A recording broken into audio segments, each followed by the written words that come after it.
Hello and welcome to Podsongs, where we interview inspirational people in service to others as inspiration for a new song. Today, our guest is the author and scientist, Rianne Eisler, and my co-host and musical collaborator is the musician Erika Michelle Anderson, otherwise known as EMA. Hello. Hello. Welcome to the show, Erika. Thank you. It's a pleasure to have you. Where are you today? I'm in Portland, Oregon, in my living room. Great. But you're famous from being from North Dakota. South Dakota. Sorry, South Dakota. You're not the first. You're not the first. Yeah, because not much comes out of South Dakota. Is that right? I'm not very good at my American geography.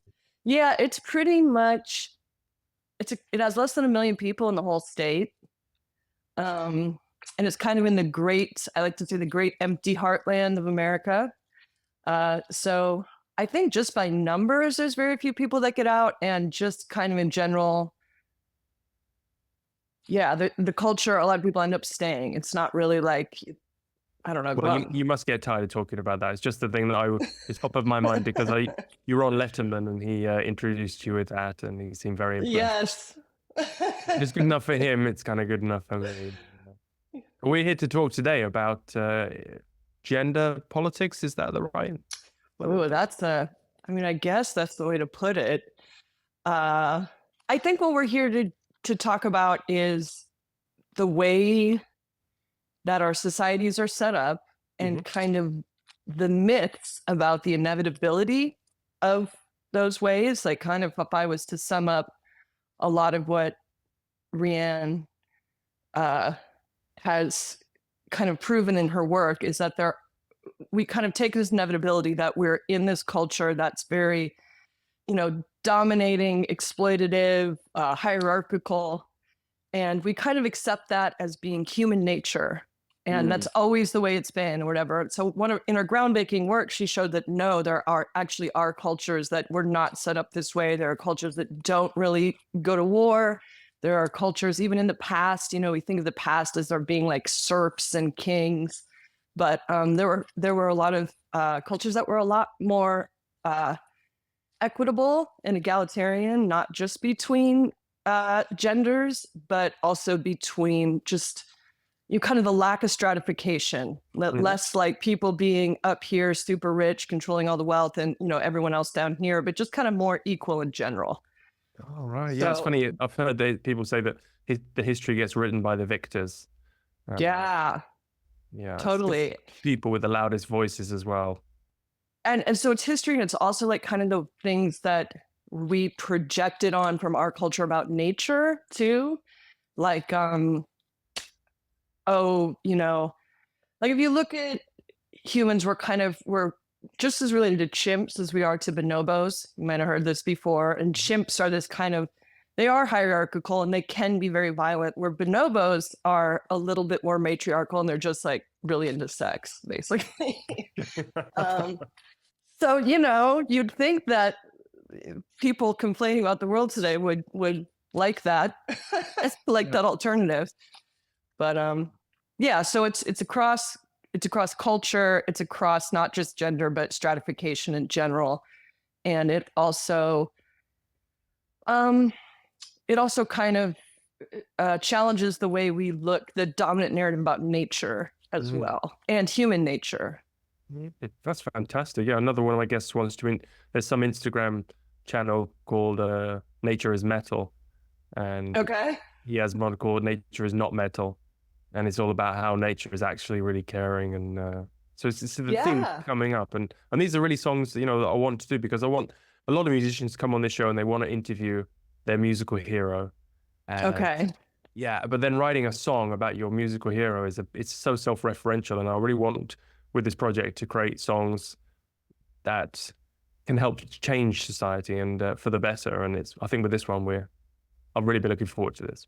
Okay, we're going to try. Yeah. So let's talk about you for a little bit. Okay.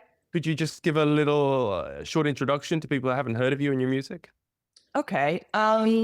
I have been active in the kind of experimental noise West Coast scene for about 20 years. I've been touring internationally for almost 20 years. And my first band, Gowns, was kind of part of that, like, experimental noise scene. Then that band blew up, and I released a solo record that did very well, Past Life Martyred Saints. And so that took me, yes, it's back when there was still like, newspapers and magazines there. It got a lot of press, and which was great, but it was really going from like 0 to 60. It was like I was in a scrappy, noisy band, and then it was just like, okay, now you're playing Coachella, now you're playing Bonnaroo. So it was a real steep learning curve of having to learn how to kind of be a professional musician. And then I put out a couple albums since then, and kind of continuing, touring and doing the whole thing. And then my last couple tours, so I had The Future's Void, which is kind of, I think is going to make more sense now almost than when it came out. Because when it came out, like, the word cyberpunk hadn't cycled back into society yet. Like, it was like really cringy. But now, of course, it's everywhere. So that was kind of like the cyberpunk record. And then I did Exile in the Outer Ring, which I feel like really kind of illustrated where we were as a country, even though a lot of the songs had been written before the events of 2017 and the election in 2016. That was when the album was being finished. But we still had stuff. And I think another one of those things is maybe a little early, because people are like, she's singing a song called Aryan Nation. What does that mean? Yeah. And to me, it's kind of like, hey, this is going on in our country, and we should like think about this and try and, maybe not let this happen. So I think it was a pretty good backdrop for the Trump years. Yeah, backdrop is a new word you've coined there. Yeah.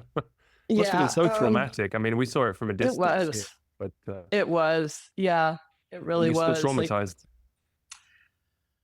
I just hope we don't have to go through it again, because he's trying to run still. And it really shows you, I think, kind of, there's so much resentment in America, which does kind of come from the fact that we are an exploitative society.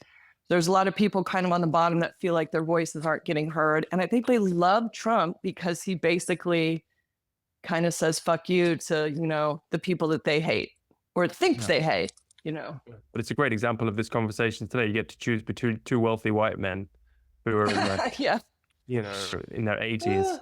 It's frightening. Yeah. It's frightening that America, has really been the dominant player on the world stage since post World War II.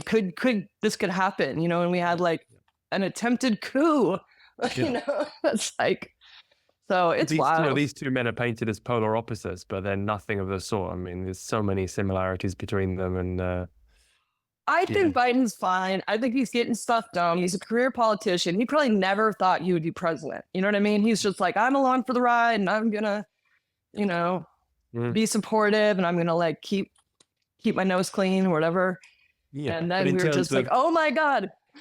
But in terms of they're both, elderly, mega rich white men. Yeah, for sure. They've got so much in common, and it's really, it's people like that I'm sure Rianne is talking. These are the victors who write the history, aren't they? That. Yeah, I suppose so. So I don't know what's going to happen.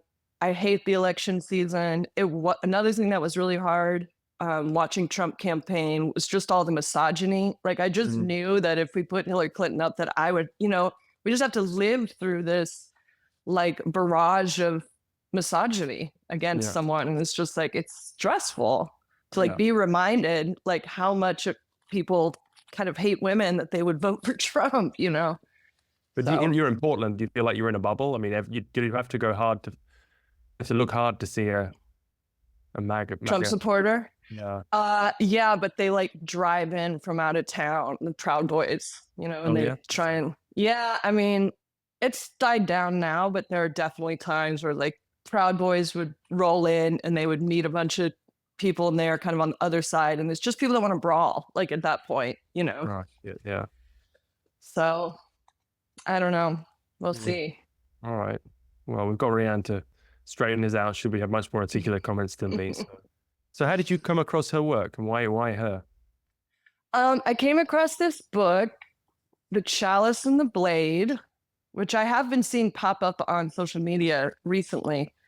And it just basically lays out historical evidence, archaeological evidence that there was once a time in our prehistory and history that things were a lot more equitable, and it wasn't this kind of warlike dominator patriarchy that, you know, then took over for years. But, you know, so much of that prehistory has been erased, or we take our mindset about how things are now and project it on the past. So yeah, that's how I discovered her work, and it was a relief. It was a huge relief for me because it's really depressing to think that, like, you know, this is human nature, and we're meant to be in these like hierarchical little tribes that hate everyone else and top down and all this stuff. So it was a huge relief to like read this. Yeah. So, and it did change my life. You know, I was just like, oh, wow. Kind of gives you some hope, and it's just really interesting as well. So that's how I got into her. Like I said, I've been seeing this pop up on social media. So I think it's still resonating with people, and it still has a life, you know? So I hope we can, I mean, she's still working too. She's still doing stuff, but it's great to be able to interview her. Yeah, she's 92 now, yeah? I know. Yeah. But I've listened to some podcasts. She still seems pretty sharp. So yeah, I'm sure. Yeah. Yeah. It seems she's been really influential. People like Terence McKenna, you know, in the counterculture have quoted her. And oh, really? Okay. So, yeah. And where is she based? In California as well? I think she's in California. I don't know if it's like Southern California or Bay Area. Okay. I feel like Bay Area could be a guess.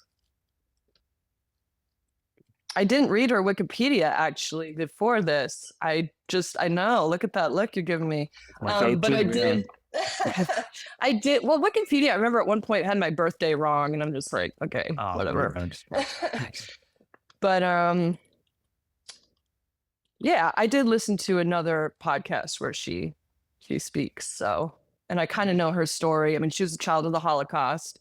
Yeah. Her family got left out of Vienna on one of the last ships that wasn't turned away.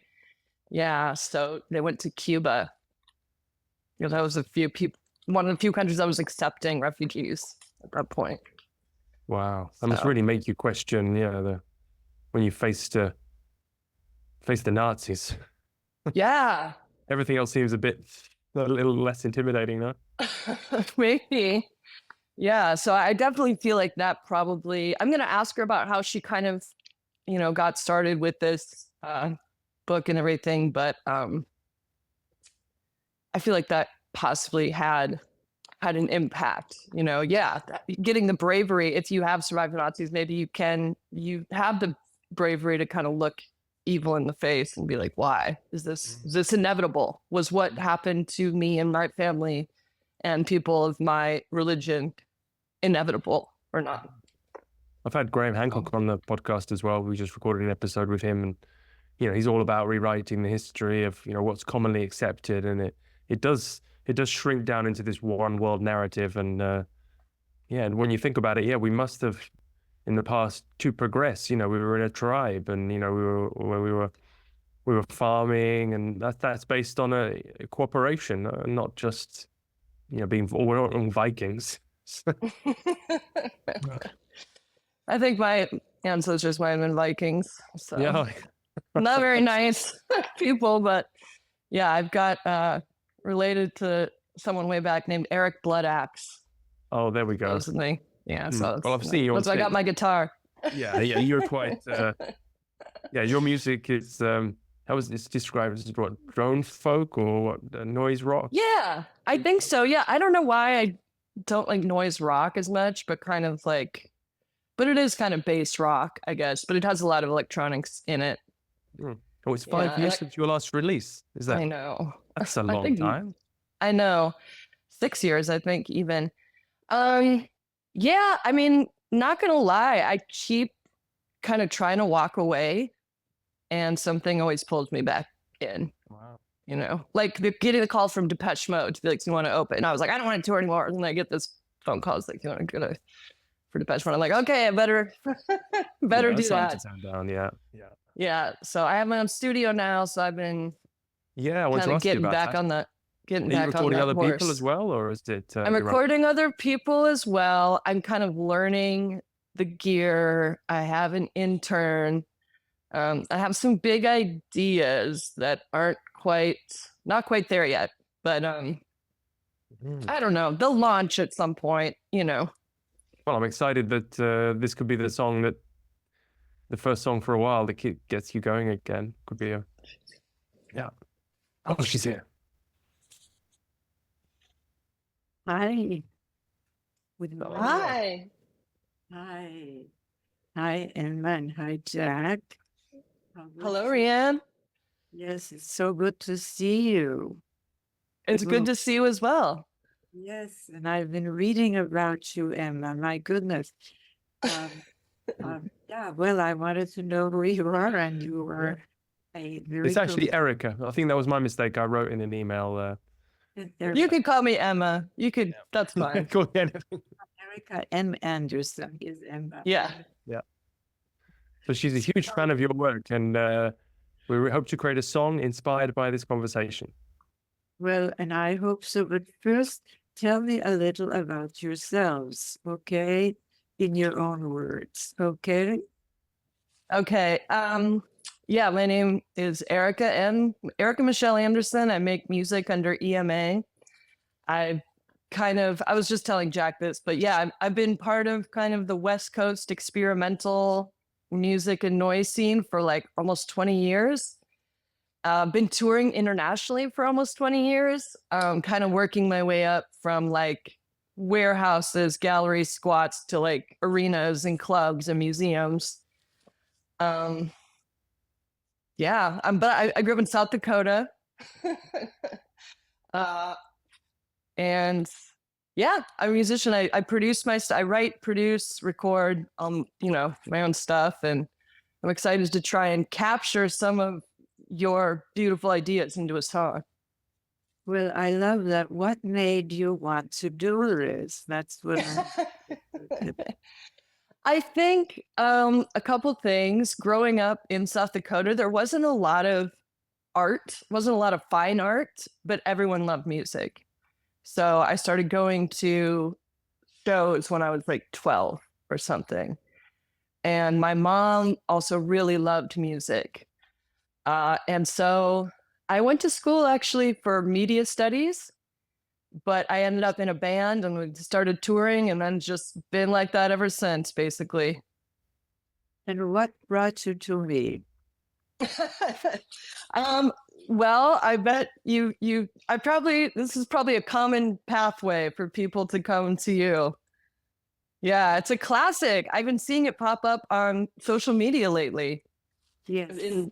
Yes. So, and so I've read some of your other books as well. And I don't know. I find, as I was telling Jack, when I read The Chalice and the Blade, I felt a profound sense of relief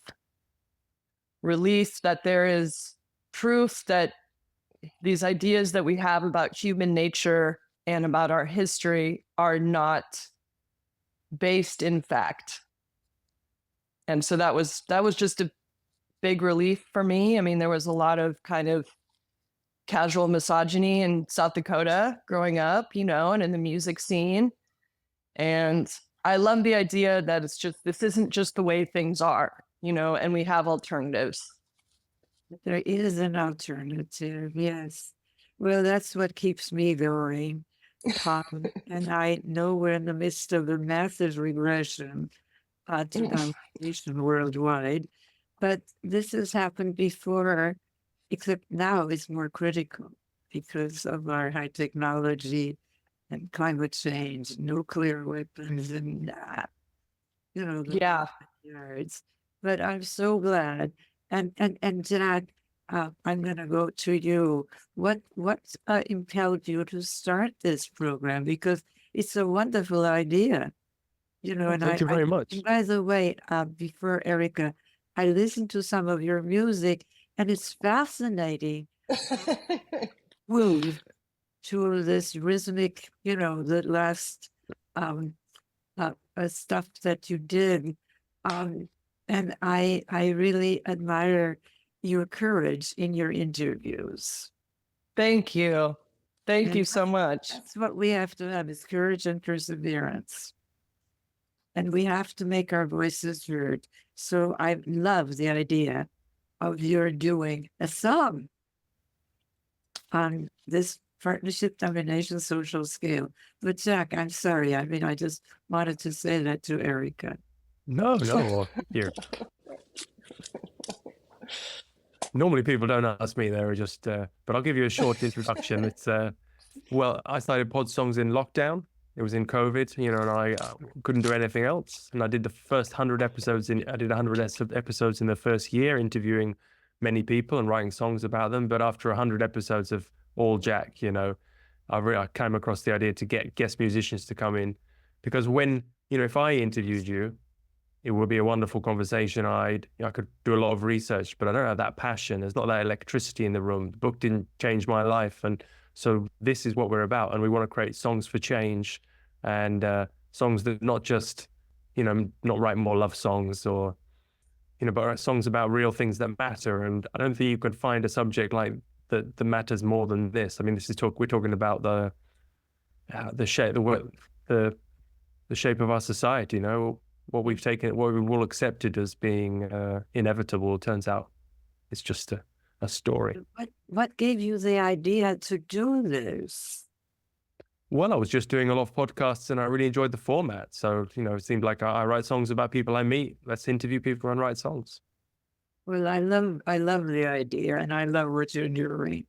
All right. So I guess you're going to ask me questions. I have no idea of what you want to do here, but I'm open to it. We're going to ask you questions, and we know you're a pro, so we have faith it's going to go well.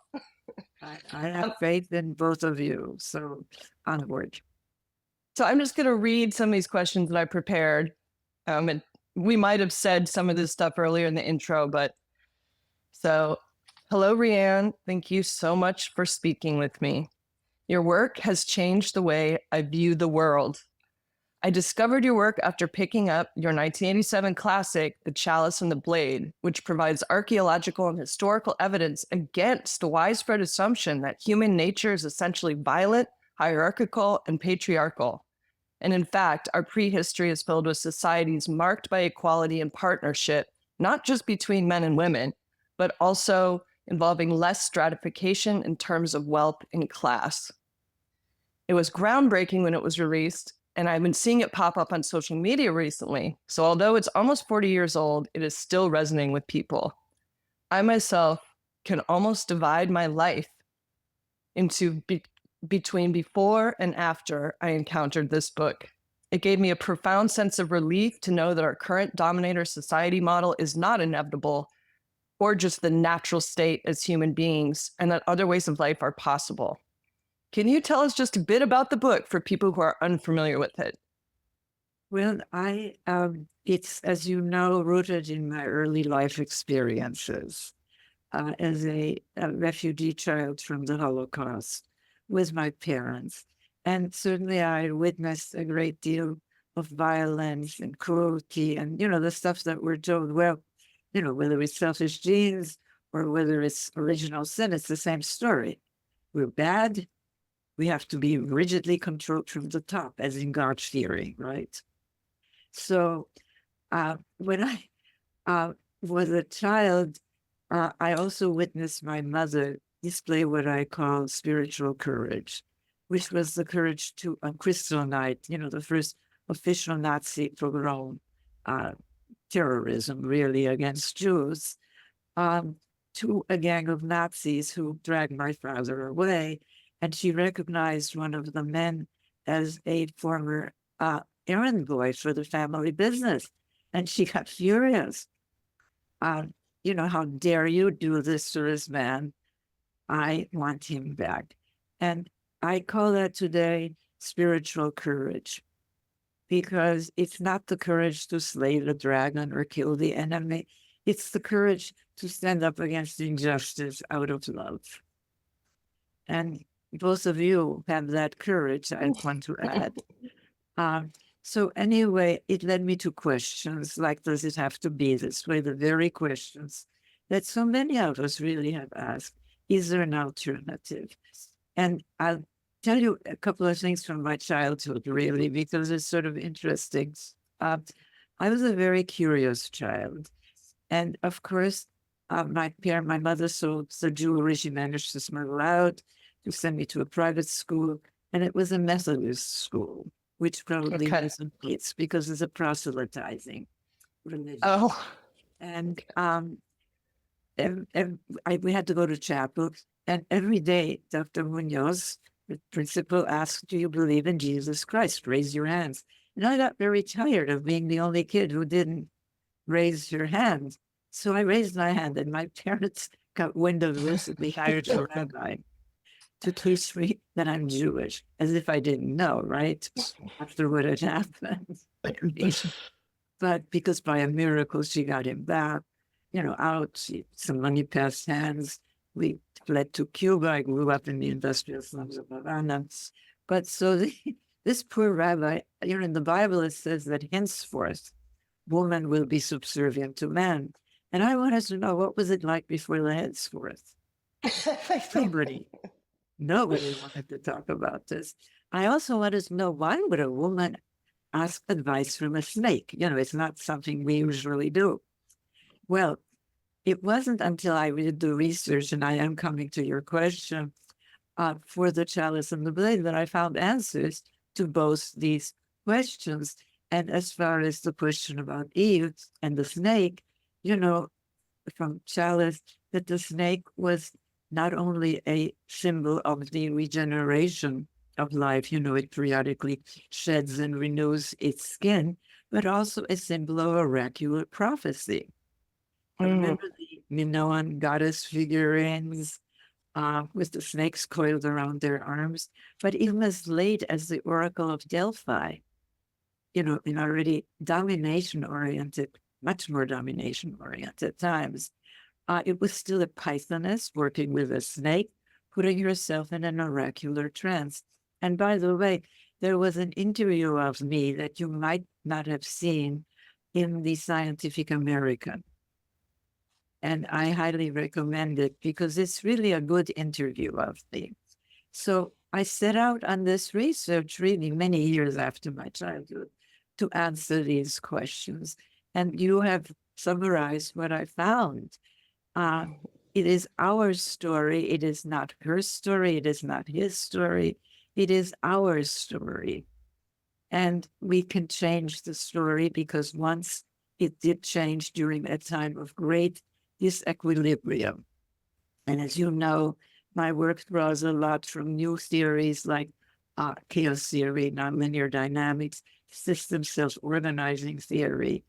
And it is during times of great instability, like ours, really, that we can, and this already started, by the way, and then I'm going to stop.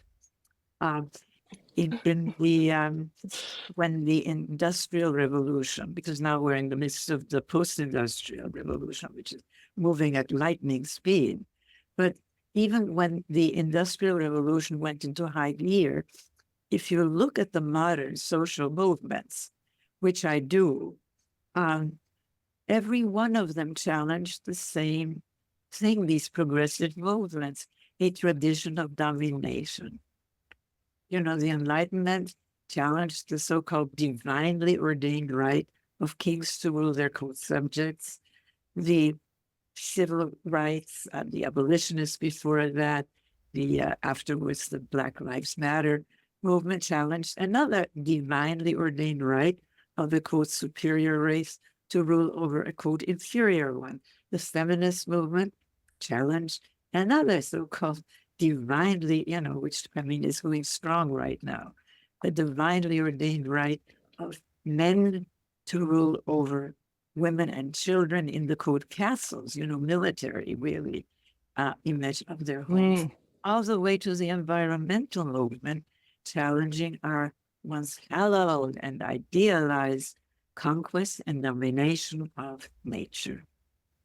But we haven't really focused on the foundations on which these on which these regressions keep rebuilding themselves. And I think you said you read some of my later books. My latest is, of course, Nurturing Our Humanity, which came out with Oxford University Press in 2019. And it draws very heavily from neuroscience, among other things. And again, it shows about denial, which is part of the domination, I mean, so much of, but the problem is that it isn't just people who grow up in subcultures or cultures that orient a lot, to whether they're religious or secular, Eastern or Western, Northern or Southern, capitalist or socialist, doesn't matter, to the domination model. We have internalized this. And I think that we have got to become aware of it. And this is where I'm going to stop. Okay, now I have like 5 other questions. I'm trying to think where to start.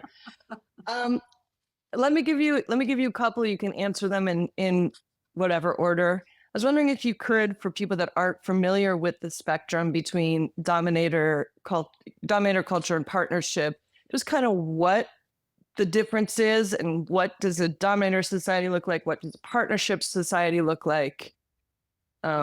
And then I do want to hear more about that neuroscience that shows that we are actually kind, that you get into in Nurturing Humanity. Yeah. Well, it's really, my books sort of show the progress, if you will, of my thinking. Drawing from, because I mean, thank goodness we have a great capacity for change, we humans.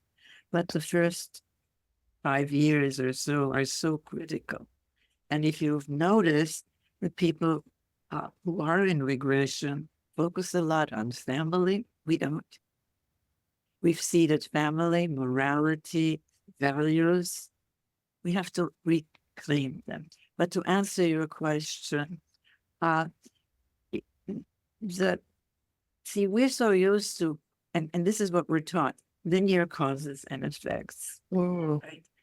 But when you're really looking at complex living systems, that is not the methodology, it's pattern recognition.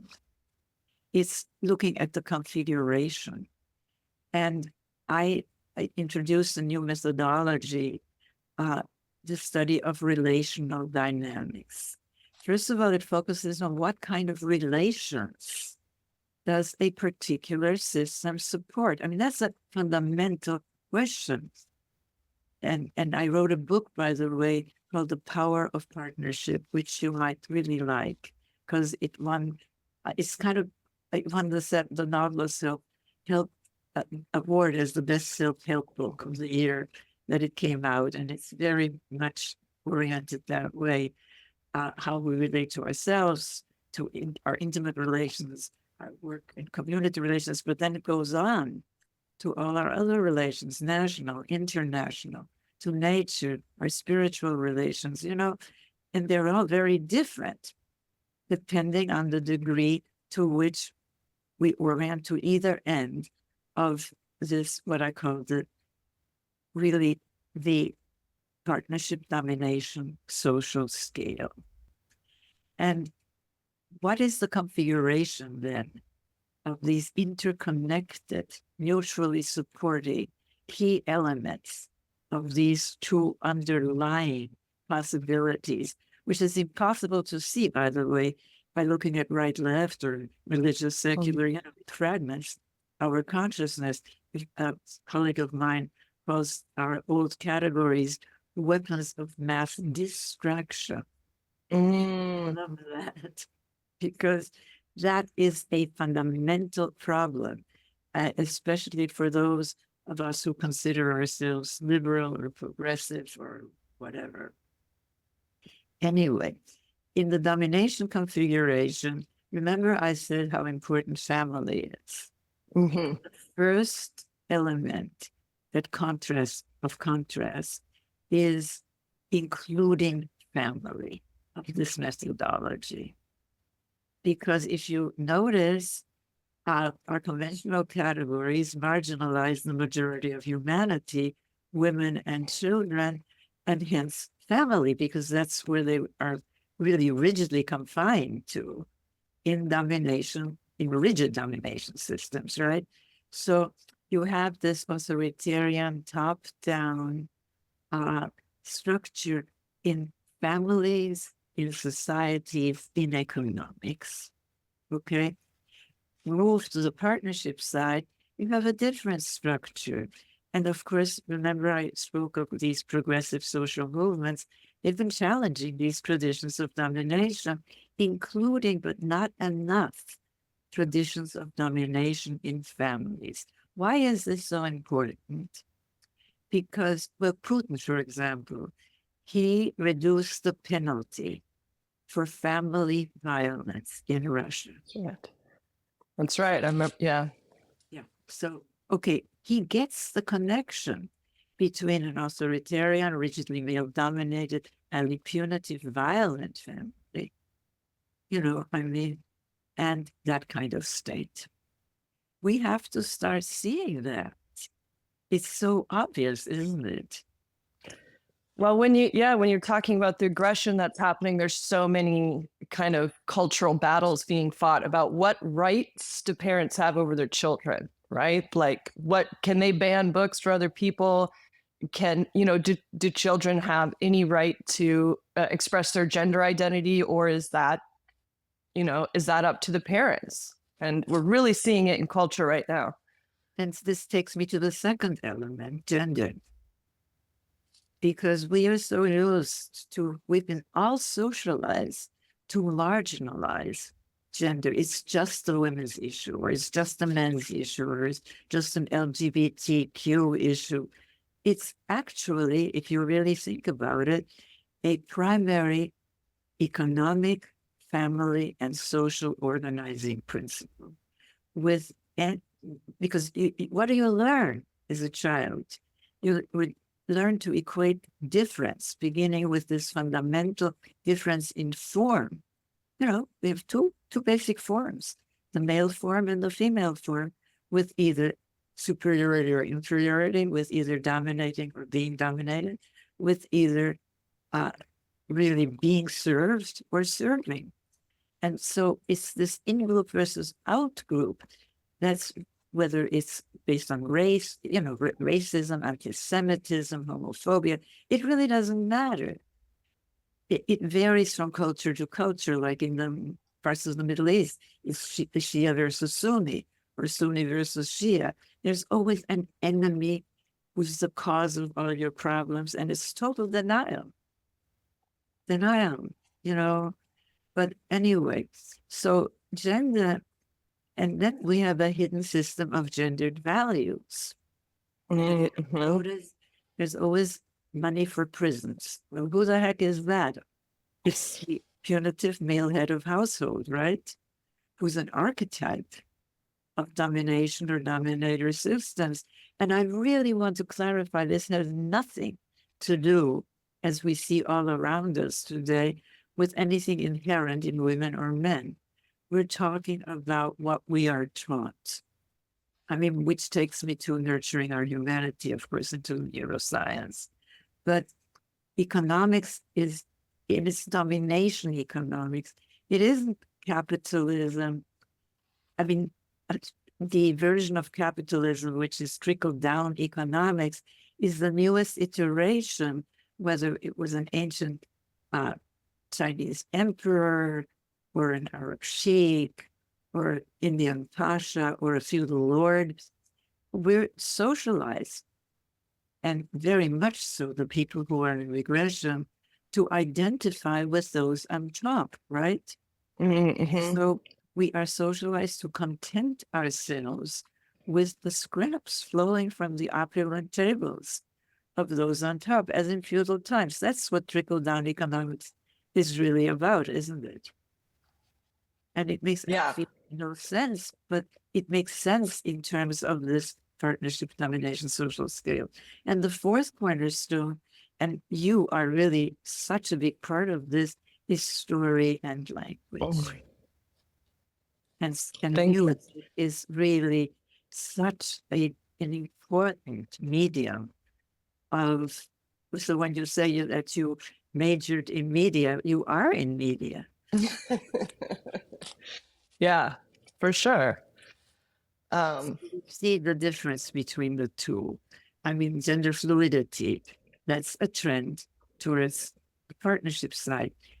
More women in leadership positions. What? You know, I mean, that's a woman leader only through her husband or her father, you know, in the old model, right? I mean, yeah, but not on her own right. And economics, we have all of this movement towards economic justice. And of course, we're changing our stories, aren't we? You were part of that.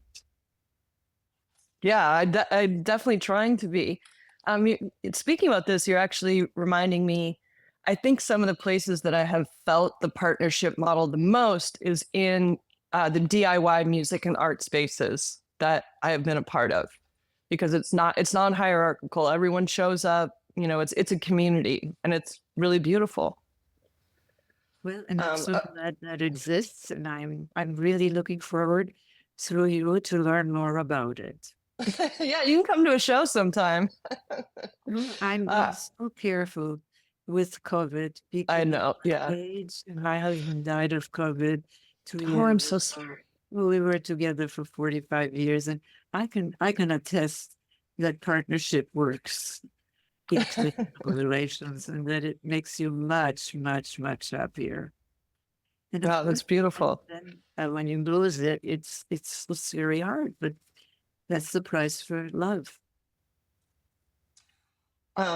Speaking of kind of love or relationships, in Nurturing Humanity, you mention incels who seem like they get it half right? They say, I live in an exploitative, hierarchical society in which I am at the bottom and no one cares for me. They feel hopeless, but they kind of conflate attaining status with the care that they crave. And then they somehow take the whole thing and twist it so it's women's fault, you know, that instead of the hierarchical and exploitative way in which our domination culture is set up. And similarly, you write about how living in a dominator culture is inherently stressful, and people often externalize that stress onto outgroups and others. How do we talk to people like that? How do we reach them? How do we help the light bulb go off? All right, there are some people who are so damaged by the domination system that it's really very hard. And that's why I have tried to reach people who, as I said, we consider themselves progressive, liberal, because we have got to, we need tactics, and that we're all over the place with our tactics, whereas the people who are in aggression are very focused. I mean, you just mentioned it, you know, parental control. That's the, I mean, caring is this confluence of caring with coercion. It's a really, really nefarious. And trauma, I mean, domination systems are trauma factories. So, but the hopeful thing is that there are people sort of in the middle, you know. David Loy, my deceased husband, who was also a writer and got his PhD in social psychology, he introduced the concept of norm maintainers and norm changers, rather than liberal or progressive or what have you. And we're trying to change. See, I mean, if you ask people, if you ask a child, what is your most wonderful relationship, they'll describe a partnership relationship. You know, I'm respected, I'm seen, I'm heard. What's your worst relationship? Oh, well, it's the one where I'm hit and I'm punished and I'm really not respected as a human being and I'm not heard. I'm barely seen. You know, as in children are to be seen but not heard, right? So, you know, we've inherited all of this, but there is, as David points out, this large group of people who are in between, you know, the partnership orientation and the domination orientation. And those we can reach. And you can reach them through your music. I think I try. I think I do try and reach those people if possible. And they can be reached. And it's like an aha moment. Because if you really think there's no alternative, what's the point in even trying? You know, like the incel.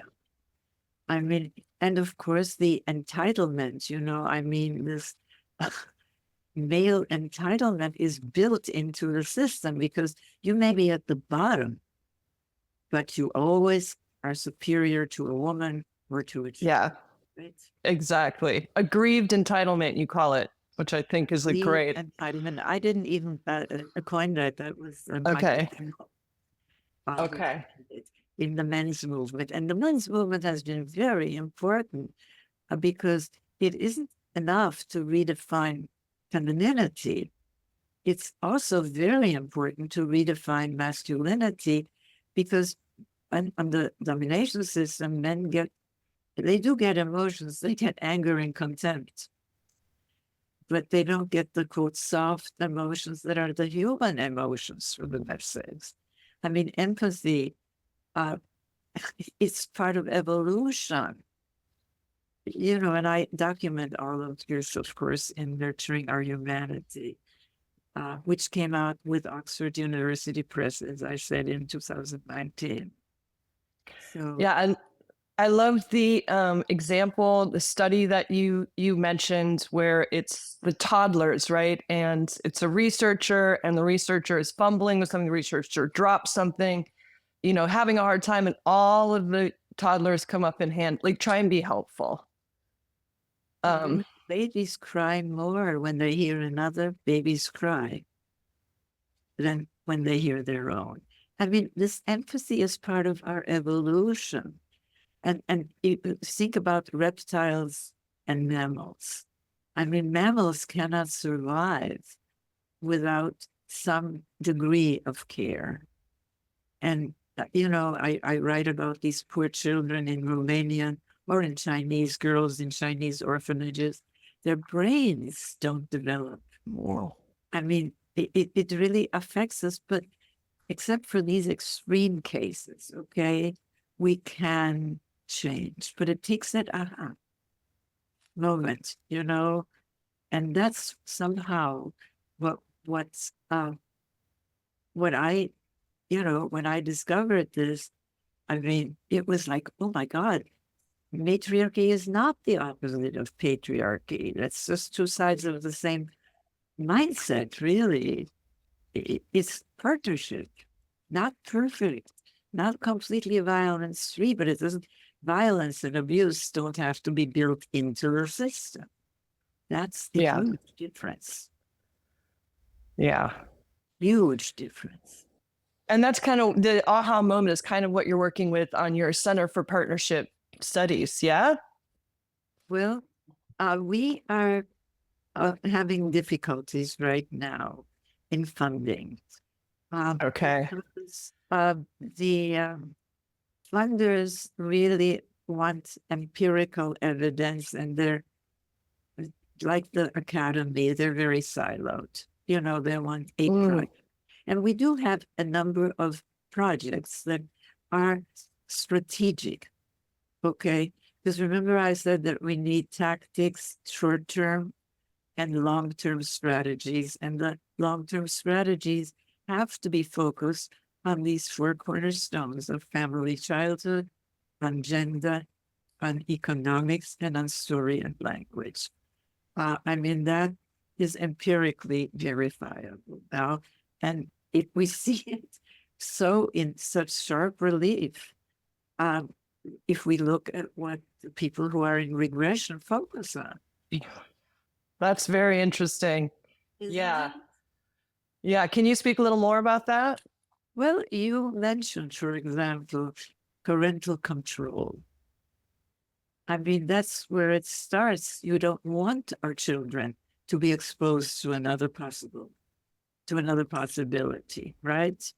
I mean, we want them, and of course we have the so-called religious parenting guides, which are based on violence, frankly. I mean, you scald the child. I mean, an 18-month-old baby in a high chair, socialization, they really are misnamed as parenting guides. They're socialization for domination guides, for recognizing that the parents, and hence the strongman, that their word is law. And that you don't dare. And you don't, because in rigid domination system, it's a death sentence, really. I mean, in Iran, they throw gay people from mountains or hang them. I mean, but that's fundamentalism, and fundamentalism is really domination fundamentalism. Every last one of them is so obsessively focused on gender, on childhood. I mean, look at it. Yeah, they're totally obsessed, and they act like the left is the one that's kind of like putting it in their face or whatever, you know. But the left very often mistakes, as I did in, you know, when I first sort of broke free, really, or started to break free, we mistake rebellion for reconstruction. And say more about that. Well, our job is reconstruction, isn't it? And just rebellion is critiquing the system. You know, we're going to demonstrate. I had a young woman who went to a very progressive, you know, she wrote me years ago, she read Chalice and the Blade, and she said, we're always protesting against something. You know, that's rebellion, right? But what I realized is that we're protesting against the same thing, domination, systems of domination. And if we don't present an alternative, and if we try to build a different kind of family, which a lot of people are doing, but it's a minority still. And we're fumbling. Sure, of course we're fumbling, because we're trying to figure out how do we do this when we have been conditioned, really, I think the old way, you know. I mean, spare the rod, spoil the child, you know. And one of the things, and I know I'm all over the place here, but it's the whole symptoms approach. If you look at our religious scriptures, it's very interesting, because at the core of them are partnership, feminine, if you know, in terms of domination systems, teachings like caring, like love. You know, do unto others, you know, Isaiah, for example, before Jesus, you know, he's the one who said, do unto others as you want them to do unto you. But then in the course of domination history, you know, recorded history, there's this overlay. And you know that one of the things I did in Chalice is to have 2 chapters, and reality stood on its head. Yes, right. Is to reverse that reality and stand it right side up. That's the difference. Just critiquing is I mean, yes, it's part of the process. It's deconstruction, but the reconstruction, because if all we have is, look, this is bad, right? You know, then where are we? Yeah, a lot of people just kind of complaining. You know, you complain, but you need to put forth something. an alternative. That's very smart. I'm gonna jump around just a little bit. So there's a book he wrote in the 90s after Chalice and the Blade titled Sacred Pleasure, Sex, Myth, and the Politics. So this is one I haven't read. I read an excerpt so far. And it was kind of blowing my mind because, as you know, more and more young people are not having sex, right? And I think that they're seeing, probably from a young age, like internet pornography that is very based on domination, domination as erotic. I haven't read the book yet. Can you give like a little? I read a little bit of it. Can you just give us like a little blurb? That book really foreshadows a lot of my later books and my later thinking. And it came out 10 years after Chalice. And it was a different book. I was going to write a different book, Breaking Free. And one chapter, the chapter on sexuality, just kept filling a folder and then another folder and another folder and then a box. And I finally got it. This is the book. And I showed that, well, the book starts, as you may know, with a passage that just came to me, which is that if you really look at our, well, where is that book? Hold on just a second. You will read it to you. All right, perfect.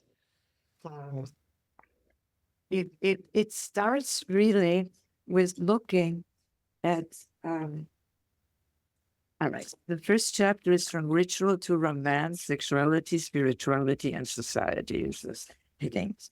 Candles, music, flowers, and wine.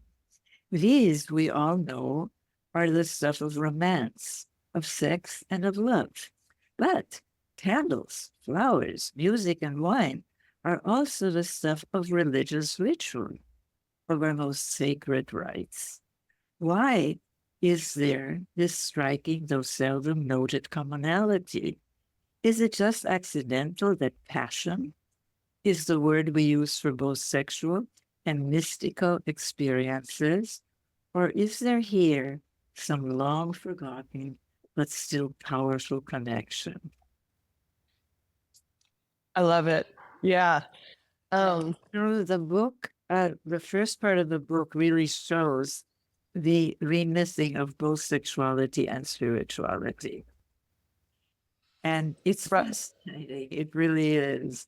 And then the second part looks at, it's really two parts. And it actually in Spanish, it came out in 2 volumes. Okay. Because the second part looks at what's happening now, at this kind of the real struggle for our future, the movement towards partnership, and the domination, dominator resistance. And it, as I said, that part really foreshadows a lot of my later writing, thinking. It foreshadows my book on economics, for example. Wow. Okay. That seems like for other outside of this would seem like 2 different things, but for you, they're connected. Well, definitely. I mean, well, the Real Wealth of Nations, which is a play on Smith's The Wealth of Nations, introduces what I call the caring economics of partnerism. And I really highly recommend it. The problem is that people don't read these images, and thank goodness for that. But we've got to get people to read books. Socialism really spreads because people read and discussed these books. And it's very hard with this social media further fragmenting our consciousness. Yeah, for sure. I mean, and but there are enough people, books are selling, but what kind of books? You tell me, I don't know. It's mostly escape fiction. Yeah. That's not gonna, we can't escape. You can't get away from it. You have to change it. Yeah. Well, that's change is up to us. Yeah, and that's, we're trying to get this very important message out, obviously, through just even this interview with you, and being able to like hear it, from your point of view is absolutely, it's important. And I hope people, get a chance, maybe they'll pick up the book, but at least maybe we can get that aha moment of like, oh, there's another way I can live. Okay, so I don't know how long we have you for. I got a few more questions. Let me see what we have. So when you studied kind of these goddesses, do you have a favorite historical goddess or goddess figure or myth? Well, it depends on the place and the time. I think it's up to us to remyth. And in Sacred Pleasure, I remyth. Well, in Chalice already, I remyth, because blaming Eve or blaming Pandora, I mean, it's brilliant. Fortunately, but it is brilliant, and we've all. I mean, how can you not worry about your relationship with a woman if you're taught that woman is by her nature? I mean, it isn't even what she does, it's what she is. Wow. I mean, that is just a brilliant thing. But what was your question again? I'm sorry. Oh, I think I was just, you talk a lot, like you're talking about the Delphic oracles, and, we look at some of these. So just, is there something that is like, you have a...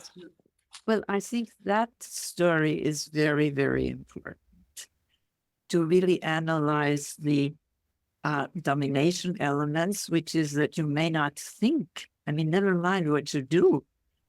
I mean, it has the elements of the domination system, that story. You may not think differently. You have to obey. And you're going to be severely punished. And yes, it's all woman's fault for tempting men. I mean, right there, you've got the domination elements. But in Eve, a former priestess, if you will, asking the snake, you have the elements of the old reality. Wow. And so then the hierarchical God is like, if you're going to do that, you're out, right? That's it. But in Sacred Pleasure, I also do a remything of the story of Perseus. Is it Perseus and the Minotaur? Okay. Theseus and the Minotaur. And it's a fascinating remything, as you will see. Because if you look at some of the images of the Minotaur in Minoan fields, for example, in one image, the Minotaur is sort of casually seated on a chair. He's not a menacing figure at all. And of course, the Minotaur is really the old bull god, isn't he? From way, way back, from the Ukrainian Shatahuyak, from, I mean, it's the male principle. And you said this is, and this is the thing that got turned into Satan, right? With the horns and the... Oh, yeah, absolutely. I mean, it's the predecessor of Satan with the horns. Absolutely.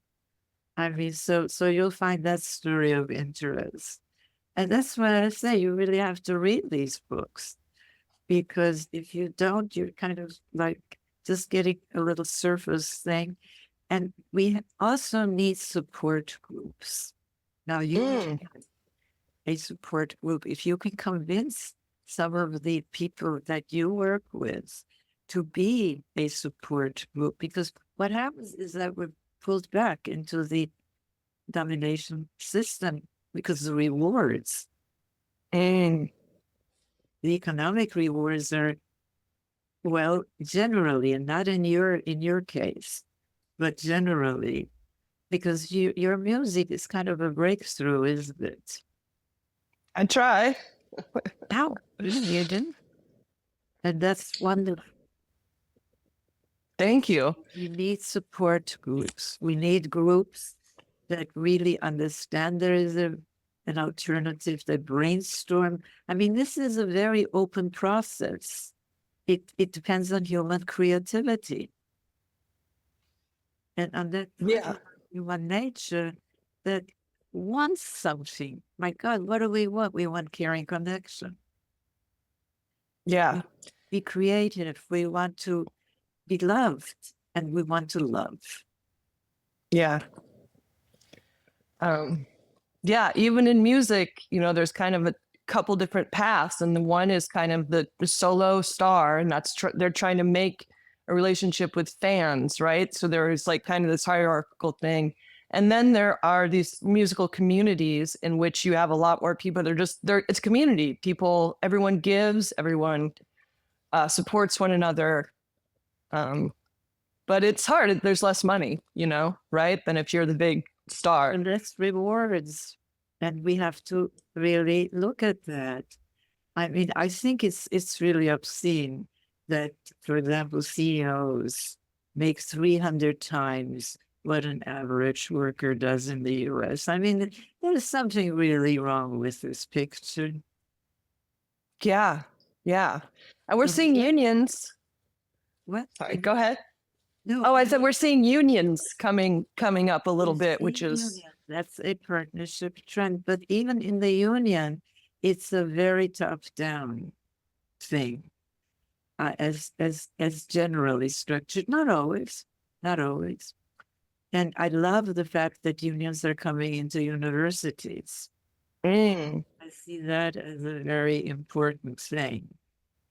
And certainly, I mean, the rewards for caring, well, you see when you read The Real Wealth of Nations, we've got a system that really is very gendered. Very gendered in its rewards. And caring, caregiving, nonviolence, it is coded feminine. Yeah. And you can really, it makes, you know, mostly men very easy to manipulate in some ways, because you just code a behavior as feminine, like masks. You know, masks are somehow not masculine. So, I mean, people are like really like willing to risk their lives in order to like keep this masculinity intact. And it is false, it's a false domination masculinity. And yeah. A lot of men are realizing that they get endorphins. I mean, neurochemicals that give us pleasure for caring for babies, diapering them, feeding them. A lot of men are doing that. And, you know, it's what was once off limits for men, right? I mean, you did that and you were effeminate, which why that should be a pejorative is an interesting question, isn't it? But it's built into our language.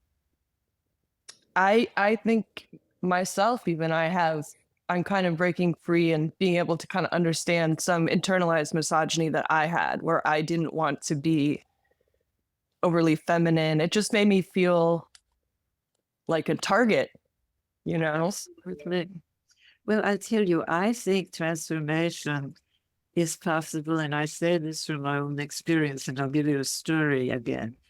I, as you know, also have a background as an attorney, and that's important because it helps you. Well, my first job actually out of college was for an offshoot of the RAND Corporation, the Systems Development Corporation, and systems analysis was at that time just some strange term, you know.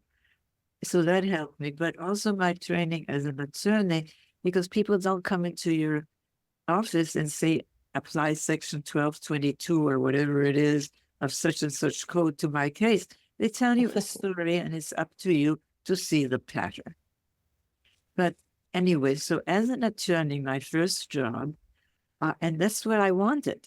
I wanted a job when I graduated from the UCLA School of Law as an entertainment attorney. And really? Absolutely. That's where I was. I thought it would be entertainment, memories. Well, it wasn't. But anyway, so the big boss of the firm called me in one day to compliment me on having done a really good job on a divorce of a high-profile client. And you know, he said to me, "You don't think like a woman." And he meant it as a compliment rather than you know that it is. And I took it as a compliment. Mm. So if you don't think that transformation is possible, here's exhibit A, me. I love that. I love that. But I don't want to keep you for too long. So I'm just wondering, I mean, I have a bunch of other questions, but I'm also wondering if you have some stuff that you wanted to cover in our last kind of, you could tell a story, anything that you feel like we should know. Well, first of all, I really highly recommend that you go to centeredforpartnership.org, which is the website, and it's full of resources. And one resource that we have for free, both English and Spanish, was written by Licia Rando, and it's called The Caring and Connected Parenting Guide. And wow. It's a good resource.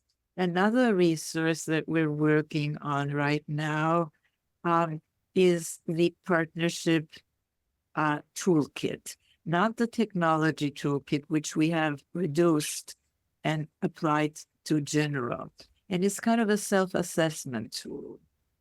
That's very helpful to really wow. What does our family think? What do we think? Unconsciously or consciously? You know, how much have we internalized? So, but be sure it's the one that has people on the cover.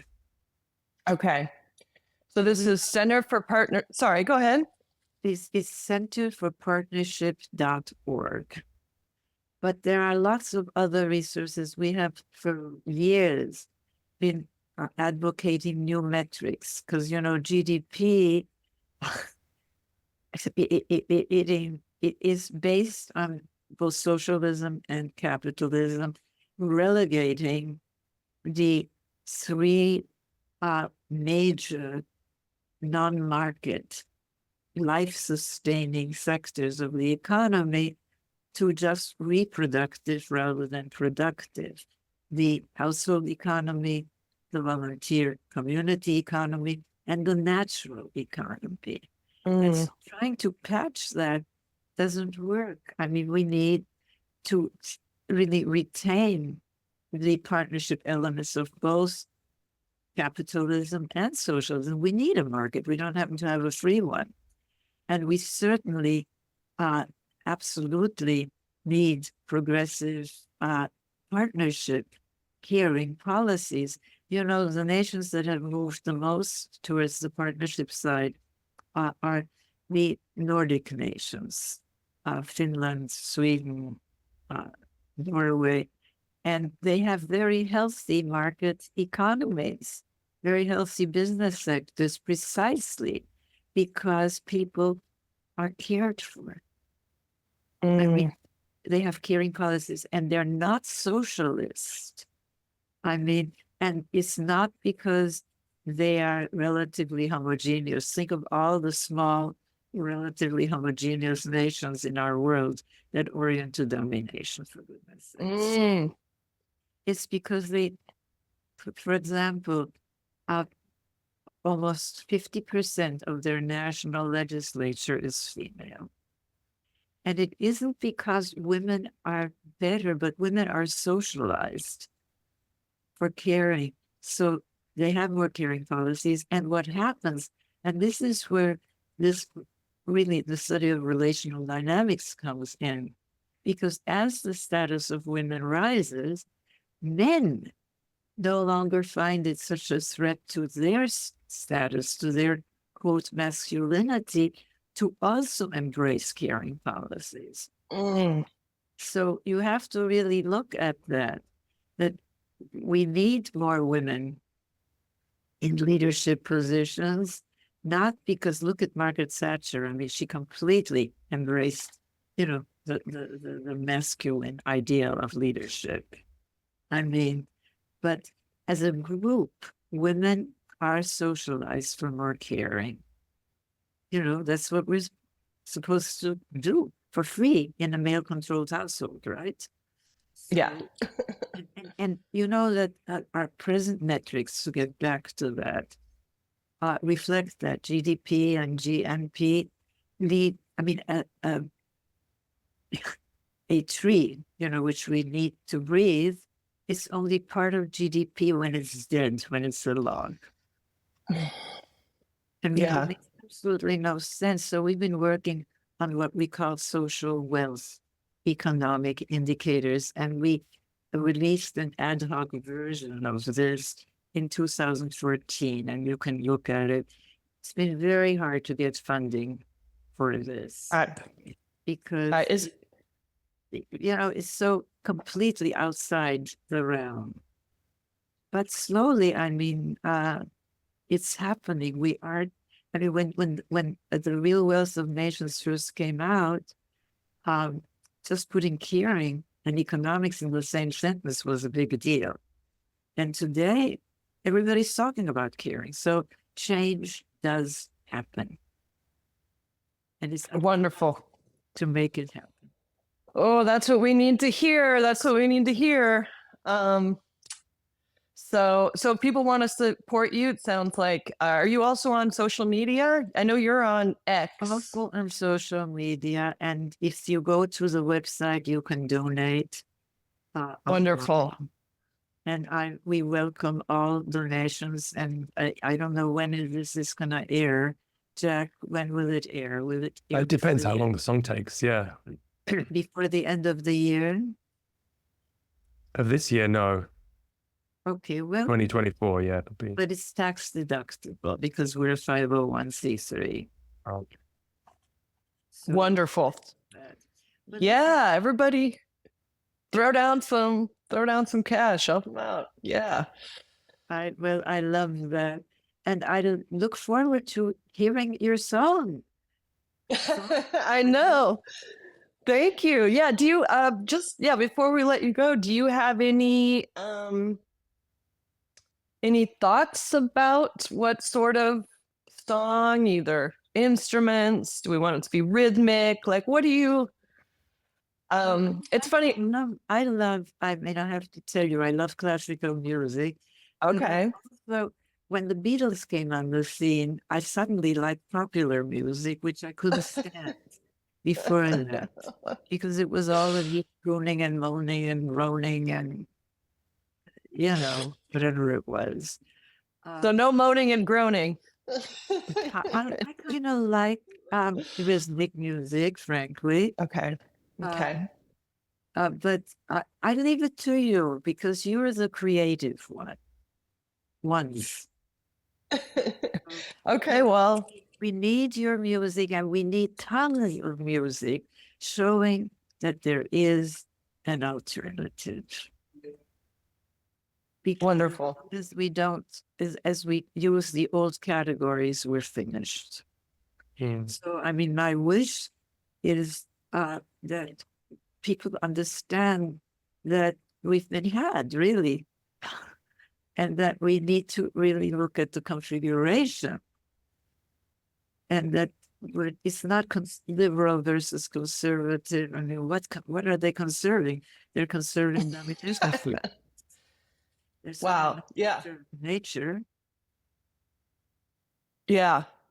And it goes beyond gender as well. Like it's beyond gender, but gender is central. Yeah. It has been equal partnership between, women and men is central, and that there is a degree in between and that men don't have to be trapped. They don't have to give their lives because some guy on top like Putin wants more real estate. I mean, that's the domination system. Men don't have good. But exactly. they would say, oh, well, but I control my woman, right? And she can always say, well, he beats me, but it's because he loves me. And well, we've been brainwashed. It's true. It's true. Well, I hope people, when they hear this, go out and look for your books and start to uncover the ways in which we've been had, the ways which we've been set up, and also, ideas for a more equitable future. And it's a process in which we can all play a part, in which we must play a part. And I'm dying to hear your songs. So. Okay. Well, we'll let you go here, so we can talk about it. And I'm going to see. Wow, it's going to take me a minute to kind of digest everything. I already have a song actually that I wrote for you. A little bit. There's nothing but it has to be one song. It can be a bunch of songs. I was thinking maybe I'd do one on my own because it's just a little melody, and then we'll do another one maybe with Podsongs. So yeah, it's just a little Rianne tells the stories of men and the truth about all creation. That's my little melody for you. I love you. Thank you. Well, thank you. Get in touch with me, and I'm here. Still. Oh, wonderful! We love that so much. Thank you. Okay, well, thank you. Enjoy the solstice. Oh yes, today is the solstice. This is very, very appropriate. I got a little candle lit for you. All right. Well, thank you, Rhianne. Thank you so much. We will report soon with the song. Thank you both so very much. Thank you, Rhianne. Take care. Have a wonderful day. Bye-bye. Bye-bye. Bye. Wow. Oh. I am still here. Oh, you're still here and Emma left. Well, that's strange. That's lovely. And so thank you, Jack, for arranging this. And you have my phone number. You know how to get in touch. Yeah, we do. Yeah. And I'm so glad you did, because for some reason it was down for 11:30 on my calendar. Yeah, that's strange. Yeah. So, but it worked out. Bye-bye. Okay. Bye-bye. Oh, you're back. Okay. Yeah, I came back. Sometimes it's good. Everyone's sitting around, the meeting's going to end, but everyone's kind of sitting around going, who's going to click first or whatever. But do we do a little debrief? Yeah, let's do that. Yeah, let's, I mean, you're inspired, I take it. I mean, I am inspired, but it is such a monumental. Oh yeah. It's a big topic. It's a big topic. It's a big topic. So, and I think I kind of, I mean, I think we should, do you have string players? We can do it with contacts. We do, we can make, we have the database strings samples, but it's probably good just to, in terms of subject, not make it too big, like just narrow on one area. I mean, it was, it was really interesting for me that because you think matriarchy is the opposite of patriarchy, but it's not that, that's the big lie that, also women have been told that they have to dominate to compensate for the domination, but it's that really, really, thanks to you for introducing me to her work, because I hadn't heard of it. Yeah, she's great. And you're totally right. Like the answer is not more girl bosses, The answer is all of us, you know, kind of prioritizing love and care, you know. It's so logical when that's the mark of truth, I think, is when something really resonates and you say, yeah, well, that's obvious, you know, but you never really, you know, we're also conditioned. Yeah, we are very conditioned. Yeah. It would be great to write a song. I mean, I'm like tempted to try and write a song that is like addressed to the incels and red pills, to kind of be like, yeah, that's a good one. Yeah. But it's, you know, it's hard to put language like that in a song sometimes because it sounds so like modern. It doesn't sound like the world of lyrics or whatever. Well, your song California, your most famous song is this kind of song with spoken word. You know, it's really, your style lends itself to this very well. So you can get a lot of information across with your style of music. And I don't That's true. Maybe you've moved on a bit since, I don't want to, so these songs. I'm trying to actually kind of go back towards my sort of noise roots a little bit. So right. I think if we had something, she likes rhythm, so make sure it has drums. Yeah. Try and put in some strings, and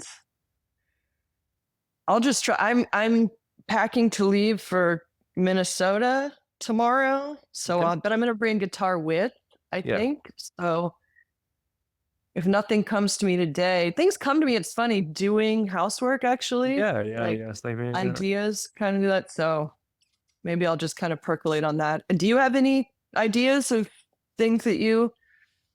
Well, it was very interesting. I'm a new parent, so that caring, connected parenting guide, because it's very difficult to know what to do as a parent, and you know, so I'm going to read that. I've got it on screen now, and I'm going to read that. So amazing. Yeah, that's from Guide to Raising Connected Children from Birth to 4 Years. So, yeah, let's see if that maybe that. But I'll come up with some ideas. It's good to do it like today or tomorrow, because you know, you'd be less inspired every day that goes on. It becomes a bit of a chore. I mean, I'm waiting on songs from some people for 2 years, and it's oh my gosh, they're never going to get around to doing it. So it's like if it just get a few chords and a just some idea, some hook that we can hang the song on, and then we can always fill in lyrics later. And okay.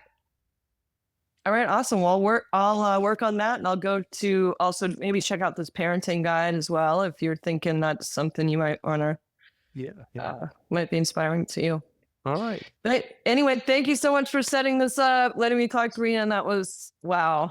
No, you did a great job. Your passion really came across, and I really touched her that young people like yourself her work matters to them, means a lot to somebody who's had a whole career of trying to get the message across. She must be feeling a lot of frustration, and it's really, I'm sure, was a great endorsement for her work.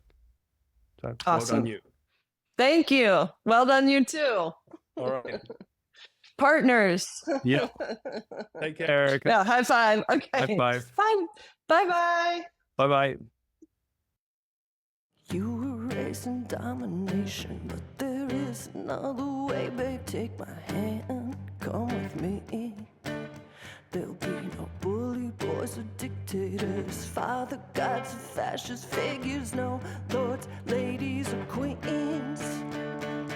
In cells and red pills, you were wrong. You're getting shafted all along, but don't try and blame that on me. They've got you looking up and down instead of to those all around who want to set you free. Rianne tells the story of man and the truth about our creation. She's seen enough to know that love is the real weapon nation. It can be real depressing to see how we are regressing into strongman theocracy. They tell you it's traditional, but we know that's a loadable. The domination fantasies, like the homicidal bitch that goes down in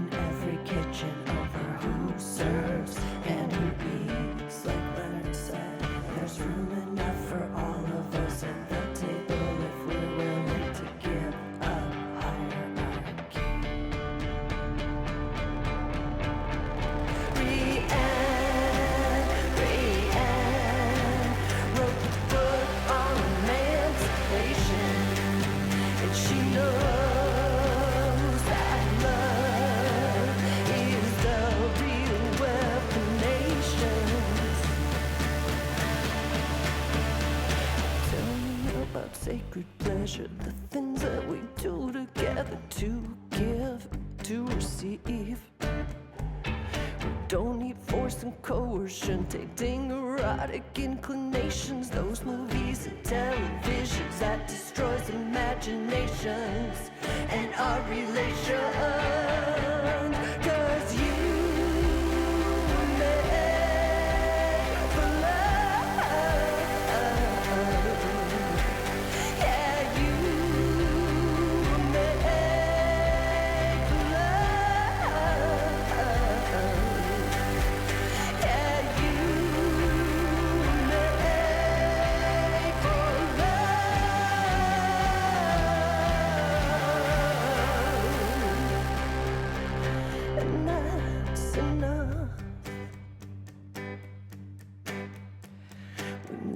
time is running out, the planet's dying, crying out for respect and for peace. She laid out all the facts about it. War is just another tactic, not our destiny. Rianne is a hero of mine. She tells the truth, and she opened up my eyes. And you made for love. Yeah, you made for love.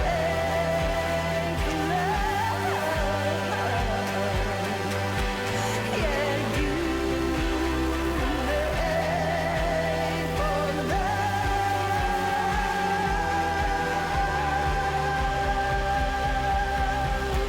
And that's enough.